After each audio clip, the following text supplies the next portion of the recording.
I had to admit he was right about a few things. I knew the car wouldn't make it much further. The engine had been making these weird pulling movements since I got on the 580, as if the rubber band inside was ready to break. The tires were squishy and the steering was poor. None of these were good in, if this guy was to be believed, mountain driving. 2, the car wasn't my own, and it was only a matter of time before some member of Rudy or Donna's family mentioned the missing car to the police. It might have been a long time, considering how unlikely it was for anyone to truly miss the car, but it would happen, and word would get to Lou, and then they'd be looking for me. Getting rid of the car was a smart move. "Did you say 300? I asked. The swarthy little attendant looked around. Then he looked at me. For the first time, I realized we were completely alone. As if nobody else knew of this gas station or this street. 200 or 300 easy, he said. I thought about it and gave him a serious, "You have 10 minutes. The little man laughed and ran several steps away, back towards the shack.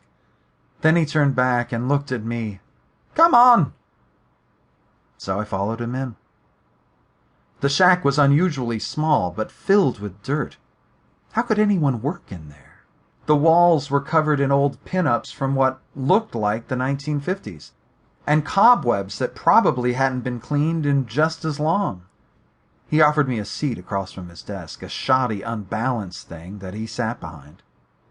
But the chair he offered me was thin and bare, missing its cushion. I decided to stand. He put a grimy paw on his phone. "What year is it? 79? 80? I don't know. It's not... I'm just borrowing it." He laughed. "Not for long. What kind of idiot drives a car like that? Is it even smugged?" I didn't know how attentive Rudy was to such things, but if maintenance was any indication, it probably hadn't been checked for smog violations in years. I don't know." He laughed again. "You don't know? What do you know?"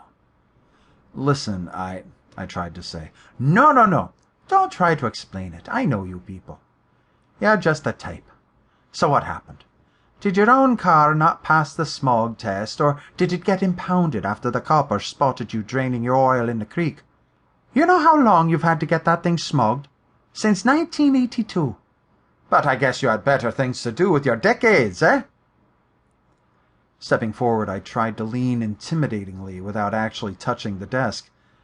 I was waiting for some rodent to come running out. "Listen, it's not even my car, okay? So can you get me the money so I can move on?" "Oh, right.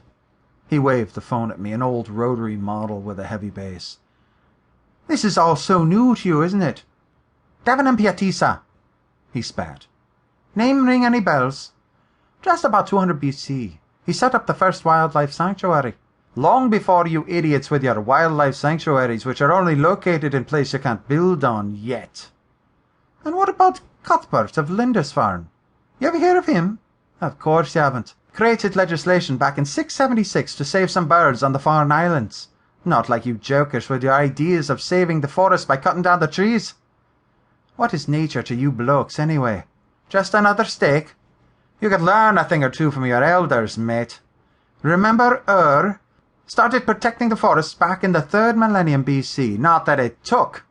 Remember William Penn, governor of Pennsylvania? Told people to save an acre of trees for every 5 cleared. 1 stinking acre. But you can't even handle that. You've got bleeding chipkus wrapping themselves around trees, hugging them like the Bishno Hindus.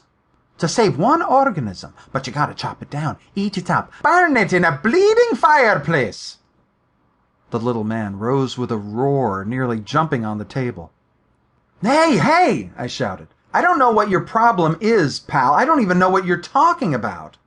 "Of course you don't know what I'm talking about," he said, pointing with the phone's receiver.